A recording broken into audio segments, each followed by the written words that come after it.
Bom dia, graças a paz. Nós estamos voltando agora, mais uma vez, com nossa meditação no livro Pecados Intocáveis, do Jerry Bridges. E hoje nós vamos falar no 16º capítulo, que na verdade é uma continuidade do 15º, que falou sobre a ira, né? Então hoje nós vamos ver aí alguns desdobramentos desse assunto no 16º capítulo. E nós vamos dividir, né, por uma questão também, o capítulo é um pouco grande, nós vamos dividi-lo aí em 2 ou 3 partes, quem sabe, tá bom? Mas o fato é que a gente precisa continuar analisando profundamente a ira e os resultados então que ela produz. Então, veja bem, para a gente iniciar, é muito normal quando a gente pensa, por exemplo, sobre a questão da ira, não é? Quando a gente fala sobre ira, a gente pensa, por exemplo, em alguns episódios, tá? Nós ficamos com ira e nesses episódios, nesses acontecimentos, e depois a gente acaba se acalmando, né? Às vezes, o que é que a gente faz? Qual é a nossa posição, nossa postura? Nós pedimos desculpa à pessoa com quem nós nos enfurecemos e outras vezes a gente simplesmente deixa essa questão passar batido, tá? Como se nada tivesse acontecido. Só que quando a gente tem algum tipo de atrito, logicamente que nós temos uma pessoa do outro lado. Então, de algum modo, a outra pessoa, com ou sem pedir desculpas, ela supera então a nossa postura, né? Ofensiva com uma postura defensiva. Seja ela com uma contestação até mesmo furiosa, ou muitas vezes, ou que a gente vê na maioria das vezes, guardando ressentimento lá dentro da alma, tá? E aí a vida acaba continuando. Existe até um ditado que diz assim: quem bate, esquece, mas quem apanha, não, guarda, não é? Então, nessa perspectiva, o relacionamento ele é arranhado, ele sofre consequências, mas ele não é desfeito. Agora veja, esse não é o jeito correto de viver com alguém. Alguns podem até tolerar isso, mas não é o jeito correto. E perceba, essa parece ser a maneira como muitos cristãos enxergam o pecado da ira, ou seja, eles acabam aceitando esse pecado como algo muito normal, como parte da vida. Só que quando a gente vai para a Escritura, não é? A palavra de Deus, nós vamos perceber que a Bíblia ela não é complacente com o pecado da ira, muito pelo contrário. Na verdade, a Bíblia ela manda que a ira seja eliminada da nossa vida. Um exemplo disso é a carta de Paulo aos Efésios, no capítulo 4, verso 31, quando Paulo escreve lá dizendo: olha, longe de vós toda a amargura e cólera, e ira, e gritaria, e blasfêmias, e bem assim toda a malícia. Então, de fato, ele manda que a ira seja eliminada da nossa vida. Não é diferente também em Colossenses capítulo 3, verso 8. Se nós, quando examinamos esses versículos, nós descobrimos então que cada um deles, a ira sempre está associada com outros pecados horríveis, como, por exemplo, a amargura, como a reclamação, como a calúnia, como a maldade, como a conversação obscena. Não nos esqueçamos que esse pecado da ira ele é colocado inclusive naquela lista, né, do apóstolo Paulo em 2 Coríntios capítulo 12, como uma lista de pecados extremamente repugnantes. Então é muito óbvio e fica muito óbvio que a ira não anda bem acompanhada, mas normalmente ela se associa, não é, ao que nós consideramos como pecados muito graves, pecados muito sérios, podendo até nos fazer cair, não é, em alguns outros deles. Agora, como entendermos então o versículo que diz: irai-vos e não pequeis, não se ponha então o sol sobre a vossa ira, registrado lá em Efésios capítulo 4, 26. Perceba que nesse versículo Paulo não nos dá a permissão para sentirmos ira, tá?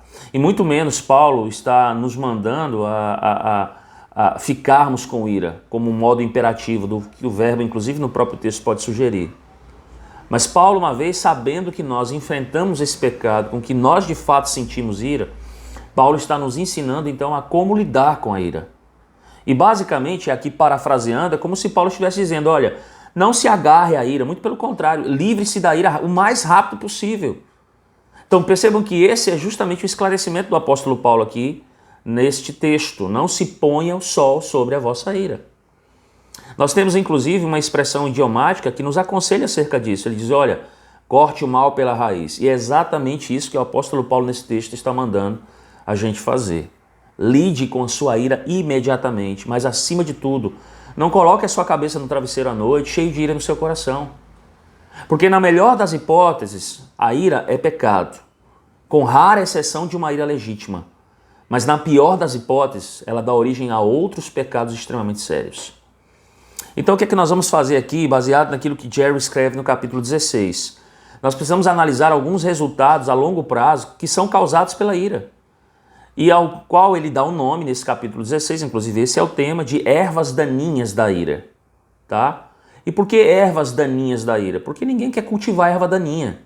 Não é? Nós queremos cultivar plantas boas, lindas, que quando crescem, né, têm a sua exuberância. Mas erva daninha ninguém quer cultivar. As ervas daninhas da ira, elas na verdade não são benignas, são extremamente nocivas. Elas envenenam a nossa mente, não é? E elas acabam nos cercando. Então, quais são algumas dessas ervas daninhas que brotam da fermentação, não é? Dessa apuração da ira no coração do ser humano? Primeira delas, o ressentimento. Perceba que a ira leva ao ressentimento, é a ira guardada no peito. E ela brota no coração da pessoa que foi maltratada, ou não é, que não foi respeitada, ou que acha que não foi respeitada numa determinada situação. Então aqui você pode pensar, por exemplo, num funcionário do seu trabalho que é injustiçado pelo seu chefe, mas ele não tem coragem de enfrentar o seu chefe. Então o que é que ele faz? Ele internaliza essa ira, não é? E essa ira se transforma então num ressentimento para com o seu patrão. Isso pode acontecer inclusive no próprio casamento, entre a esposa e o marido, não é? Dentro de uma determinada situação. Então ela pode guardar um ressentimento do marido, né? Algo que o marido fez ou supostamente fez. E aí o que acaba acontecendo com essas pessoas em meio a essas situações? É como um cachorro que geralmente faz o que com a sua ferida? Ele fica lambendo, né? Ele fica relembrando a injustiça que ele sofreu. Um outro problema que a ira traz é a questão da amargura, que é um ressentimento que se transformou em animosidade para com a outra pessoa. E isso é algo que geralmente ele continua na vida. Perceba que enquanto o ressentimento ele pode aí se dissipar com o tempo, a amargura ela cresce, ela apodrece, ela aumenta o grau de indisposição de uma pessoa para com a outra. Então, por deixarmos de lidar com a ira de uma maneira inicial, ou seja, por deixarmos de cortar o mal pela raiz, a amargura quase sempre é uma reação de longo prazo e é um erro. É um erro extremamente grave. É um pecado extremamente grave. Você pode pensar também numa outra situação que acontece muito dentro da igreja, né? Às vezes o tratamento que um presbítero, que um diácono, que um próprio pastor dá, talvez a um adolescente na igreja. E aí o pai acha então que o pastor, que essa liderança, não soube lidar com tal circunstância. E aí em vez de resolver essa questão com a liderança da igreja, o que ele fica? O que ele faz? Ele fica irado. E ele fica amargurado. E aí ele vai fazer reclamações, não é? E aí quando ele vai procurar o pastor, por exemplo, para se aconselhar, se não for o caso do pastor, na verdade, estar envolvido nessa situação, certamente o pastor vai perceber que lá no âmago da questão a ira está consumindo o coração desse homem. Mesmo que o pai diga, olha pastor, eu perdoei aquele irmão, mas eu não quero mais conversar com ele, eu não quero mais ter uma relação com ele. É evidente que por causa dessa amargura guardada no coração, não houve perdão. Porque, irmãos, o perdão ele resulta em relacionamento restaurado e não numa amargura ou numa animosidade constante e permanente. Então o homem que é consumido pela amargura, não é? Ele acaba se tornando o quê? Um fariseu. E o seu farisaísmo não lhe permite enxergar o seu pecado. Ou algo que de fato aconteceu, ou algo inclusive criado pela própria mente, que então vai gerar essa amargura, gerar essa ira e consequentemente essa amargura no coração. E esse episódio é muito interessante, porque como eu falei, a amargura ela é um sentimento muito frequente dentro da igreja. Alguém é maltratado de alguma forma, ou acha que foi injustiçado, que de alguma maneira foi maltratado, talvez inclusive por uma palavra que alguém tenha dito, né? E em vez de ser um cristão maduro e procurar resolver essa questão, muitos cristãos, eu digo assim, talvez uma maioria mesmo de cristãos, ela permite que esse ressentimento se inflame dentro da alma, se transforme em amargura com o passar do tempo. Talvez, às vezes até acontece dentro de uma situação, a pessoa procura então resolver isso, procura resolver essa questão, mas o seu oponente não quer saber de conversa. E ainda que se tenha procurado os líderes, né, um dos líderes da igreja, né, talvez até o líder, né, e aqui a gente tentando aqui ir um pouco mais dentro da situação, o líder tenha feito um pouco caso do assunto, o líder tenha despedido a irmã ou o irmão, não é? não tratando do problema. Então não importa qual tenha sido a situação. O fato é que, meus irmãos, a amargura nunca é uma opção bíblica. Perceba que você pode ser magoado, nós podemos ser magoados, reconhecer que fomos magoados, mas sem ficarmos amargurados. E perceba, e vamos caminhar um pouco mais, a amargura pode acontecer em qualquer relacionamento, mas geralmente acontece entre as pessoas que deveriam se amar. E aí, logicamente, nós estamos falando aqui da família da igreja, porque nós somos uma família, é exatamente isso que nós somos irmãos em Cristo Jesus, mas nós falamos inclusive aqui sobre famílias biológicas, que ficam amargurados uns com os outros, não é? Um filho ressentido com os pais porque acaba muitas vezes concebendo a falsa ideia, ou a ideia equivocada de que os pais amam mais um outro irmão do que eles. Ou irmãos, não é? Amargurados com irmãos por causa de uma deficiência em seus relacionamentos. Muitas vezes os adultos ficam amargurados porque acham que saem perdendo, inclusive quando os pais morrem, na divisão e na partilha da sua herança. Quantas vezes nós não temos visto isso, inclusive dentro da igreja, irmãos? Família brigando com família por causa de herança, sentimento de amargura, de ira. Meus amados irmãos, seja qual for a circunstância, essa não é uma opção bíblica para aqueles que se dizem servos de Cristo Jesus. Mas a ira não para por aí. A ira, não é? Ela gera também inimizade, ela pode gerar hostilidade. E perceba que são palavras praticamente sinônimas. E aqui nós temos um nível mais elevado de má vontade, de animosidade do que aquele que é produzido inclusive pela própria amargura. Percebam que enquanto a amargura ela pode de certo modo ser acompanhada com um comportamento civilizado, ela está lá dentro do âmago, da alma da questão, não é? A inimizade e a hostilidade não, elas se mostram de maneira muito aberta. Elas se externalizam de uma maneira muito clara. E quase sempre a pessoa que faz isso está denigrindo. Como a gente diz no termo popular, está descendo a lenha, não é? Naquele que é o objeto da sua hostilidade. Percebam que além disso, a amargura, não é? Ela, como eu falei, ela pode ser abrigada lá dentro do coração. Mas a inimizade e a hostilidade, ela espalha o veneno, ela contagia inclusive outras pessoas. A abrangência parece que é maior, irmãos. Mas a ira também gera ódio. E ódio nós vamos definir aqui como furor contra alguém.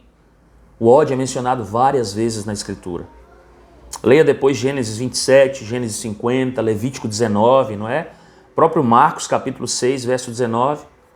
Mas nós entendemos de uma maneira melhor a dimensão da má vontade, né, da inimizade que está alojada, inferida na palavra ódio, quando nós lemos, não é, 2 textos de Gênesis, que usam inclusive a palavra, não é, como um sinônimo de rancor. Em todos esses versículos citados acima aqui que eu falei, Gênesis 27, Gênesis 50, Levíticos 19, não é? Nós percebemos exatamente isso. A palavra sempre é associada à vingança contra o objeto do ódio. Por exemplo, nós temos a história de quem? Esaú e Jacó. Esaú planejou matar o seu próprio irmão, está lá em Gênesis capítulo 27. Os irmãos de José, irmãos, tiveram medo, não é, de que José os odiasse e quisesse inclusive se vingar do mal que eles haviam praticado contra o seu irmão, lá em Gênesis 50. Nós lemos no Novo Testamento, em Marcos capítulo 6, verso 19, do ódio consumado que Herodes tinha contra João Batista, a ponto de querer matá-lo. Então, meus irmãos, é provável que nenhum de nós associe o ódio, o rancor, com planos de assassinato. Mas deixa eu dizer uma coisa para vocês, irmãos. Muitas vezes nós pensamos em nos vingar de alguém. Pessoas que nós detestamos, inclusive de irmãos da igreja. Perceba que nós não ousamos, nós não temos a coragem de colocar os nossos planos em ação. Mas o fato é que lá no fundo, nós sentimos uma alegria perversa, não é? Em executar esses planos, pelo menos na nossa mente. E como eu falei, isso acontece dentro da igreja, entre os cristãos. Tanto é verdade que o próprio apóstolo Paulo achou necessário escrever uma exortação em sua carta aos Romanos no capítulo 12. Permitam-me ler, por favor, dos versos 19 a 21, Paulo diz: amados, não vos vingueis a vós mesmos, mas dai lugar à ira de Deus, porque está escrito, a vingança é minha. Eu retribuirei, diz o Senhor. Pelo contrário, se o teu inimigo tiver fome, dá-lhe de comer. Se tiver sede, dá-lhe de beber, porque se fizeres isso, amontoarás brasas sobre a cabeça dele. Não te deixes vencer pelo mal, mas vence o mal com o bem. Percebam, irmãos, que discórdia descreve conflito visível ou confusão entre grupos, entre facções, e não tanto entre indivíduos. É por isso que quando nós falamos sobre brigas na igreja, nós falamos sobre rixas entre famílias. E vejam que a discórdia é sempre feia, ela ultrapassa os limites dos pecados intocáveis. E obviamente não é nada sutil, muito pelo contrário. Veja que o próprio Jerry, no capítulo 16, ele inclui isso exatamente aqui, porque muitas vezes isso acontece entre cristãos que se acham perfeitos, que nunca imaginam, não é, que as suas palavras, que as suas atitudes furiosas vão contribuir de alguma maneira para a discórdia na igreja. Mas isso não é verdade, irmãos. Isso abala o seio familiar, isso abala a igreja. Mas o pior é que na cabeça desses cristãos a culpa nunca é deles, mas é sempre dos outros. Esse é o grande problema com os pecados intocáveis que nós estamos abordando, né? Nós olhamos esses pecados na sociedade, nós os condenamos na sociedade, mas nós não conseguimos admiti-los e reconhecê-los em nós mesmos. Percebam então que as descrições dessas ervas daninhas da ira aqui, tá? Elas não trabalham questões de terminologia, até porque isso não é importante.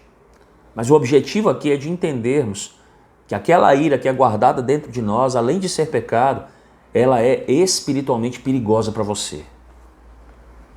Quando nós examinamos bem essas ervas daninhas, não é? Essas coisas que são geradas pela falta de tratamento da ira, nós vamos notar então a intensificação da má vontade do conflito dentro de nós. Irmãos, entendam uma coisa, a ira nunca é estática. Se ela não for cortada pela raiz, ela vai se transformar em amargura, em hostilidade e vingança. É bem por isso que Paulo nos adverte, não se ponha o sol sobre a vossa ira. Corte o mal pela raiz, meu irmão. Corte a sua amargura, corte na verdade a sua ira em primeiro lugar. Não dê espaço para a ira. Você precisa abandonar esse pecado e principalmente as coisas que podem decorrer desse pecado, que são coisas e pecados muito mais absurdos. Então não permita que o sol se ponha sobre a sua ira. Lute contra isso. No próximo vídeo que a gente gravar, nós vamos então mostrar como nós vamos lidar com a ira antes que ela produza essas ervas daninhas. Como cortar o mal pela raiz, mesmo que o sol se ponha sobre ele, não é? E aí nós vamos apresentar aqui 3 passos básicos para isso. Então não perca o próximo capítulo, o próximo vídeo de pecados intocáveis, tá? Parte 2 do 16º capítulo. E que Deus ajude você, lhe dando de fato todas as condições para você lutar contra a ira. Deus o abençoe. Um grande abraço.